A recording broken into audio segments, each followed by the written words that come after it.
Do you find yourself lying in bed, staring at the ceiling, and obsessing about the inability to fall asleep?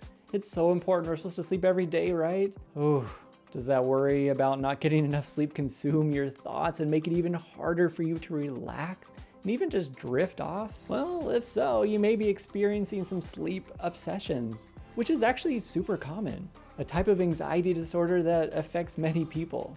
And those with OCD specifically, man, it can really play with them. Hi, I'm Nathan Peterson, a licensed therapist and specialist with OCD and anxiety. But don't you fret, we are gonna come up with some ways to break this obsessive thinking about sleeping. Wow, that rhymed. I didn't even mean to do that. I decided to ask my good old friend Google, because Google's always accurate, to give me some top ways to fall asleep. And here is what it said. Stick to your regular sleep schedule. Create a relaxing bedtime routine, take a bath, read a book, practice relaxation techniques, do some deep breathing. Create a comfortable sleep environment. Sleep on a good quality mattress, pillow, and sheets. Make sure that the room is dark, it's nice and cool, and it's quiet. Limit your caffeine and alcohol intake a few hours before bed.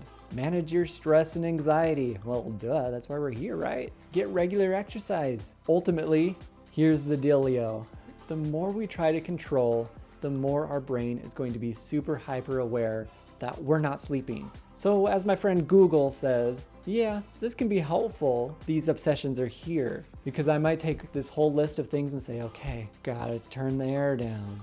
Gotta make sure my pillow's facing a certain way. I gotta make sure the lights are dim. I gotta make sure I get that eye mask on. I gotta this, and this.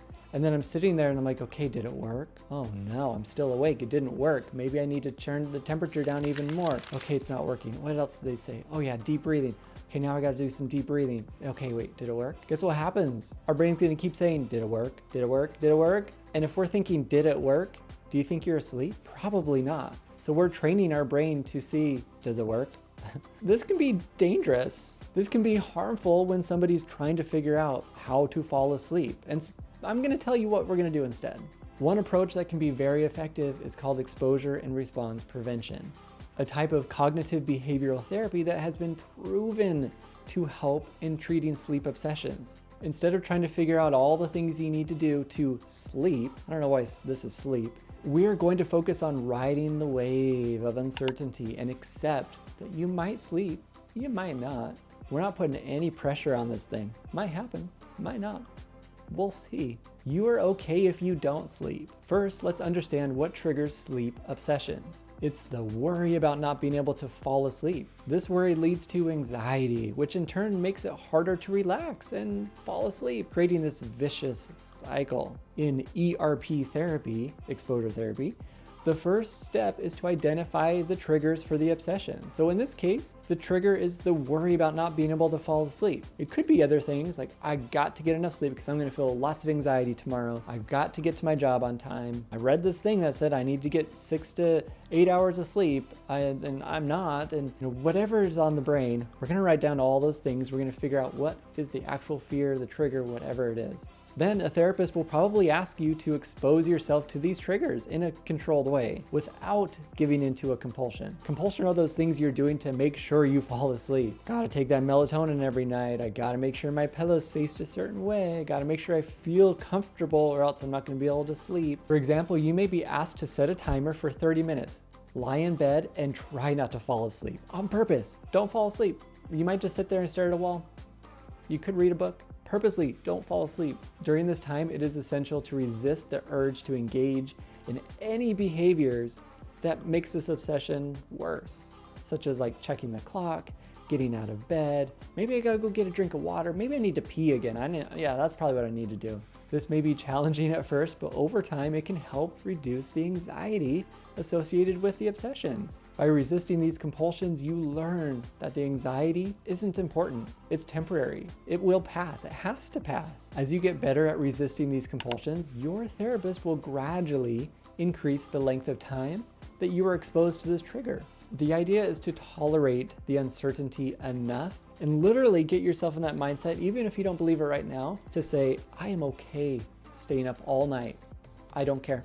I want to stay up And the brain's like, you better get to sleep. And I'm like, cool, then I better not get to sleep for the next 5 minutes. I might keep adding time every time you tell me to sleep. You get to kind of be a bully back to your brain. Ultimately, what it comes down to is that all the things you're doing to try to sleep are probably keeping you up. So yes, it's great to sleep in a cozy bed, to cool down the room, yada, yada, yada. But we do it as a preference versus the only way to fall asleep. It's got to be a preference. I prefer it to be this way. It doesn't have to be. I prefer it. Some choose to mess up their sleeping routine, throw out all the rules that they have. Maybe I sleep, maybe I won't. I hope I don't sleep tonight. That would be great. I hope I'm just super late for my meeting tomorrow. Wow, that would be really wonderful. Where someone gets to the point where they actually have reduced the anxiety and fear of being able to sleep, this is where they focus on life. I prefer to exercise because it helps me. I prefer to not drink caffeine before bed because it's just what I do. I prefer it. If you're not sure where to start, you may practice laying in bed with the goal to not sleep. Yeah, simple, right? Let the thoughts flow, answer them with no judgment. They aren't good thoughts, they aren't bad thoughts.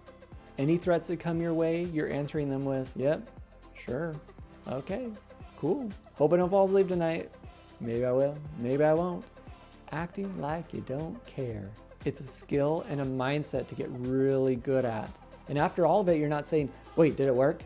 Nate told me to do all these things. Did it work? I'm not asleep yet. No, you missed the point. We don't do that. There is no work. The idea is I'm choosing to not figure this out anymore. If I fall asleep, I fall asleep.